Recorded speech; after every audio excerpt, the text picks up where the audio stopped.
ॐ श्रीगणेशाय नमः। अथ श्रीगणेशद्वादशनामस्तोत्रम्। ॐ शुक्लाम्बरधरं विष्णुं शशिवर्णं चतुर्भुजं प्रसन्नवदनं ध्यायेत् सर्वविघ्नोपशान्तये।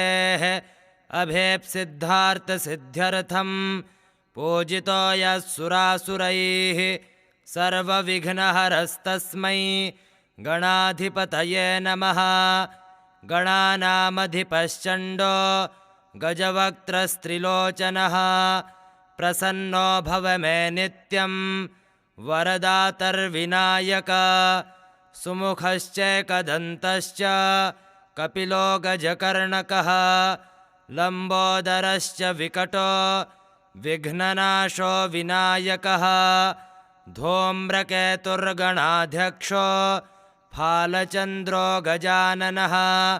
द्वादशेतानि नामानि गणेशस्य तु यः पठेत् विद्यार्थी लभते विद्यां धनार्थी विपुलं धनम्। इष्टकामं तु कामार्थी धर्मार्थी मोक्षमक्षयम्।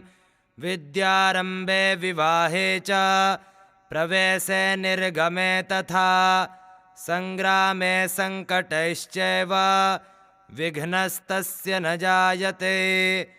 ॐ इति मुद्गलपुराणोक्तं श्रीगणेशद्वादशनामस्तोत्रं सम्पूर्णम्। हरिः ओम्।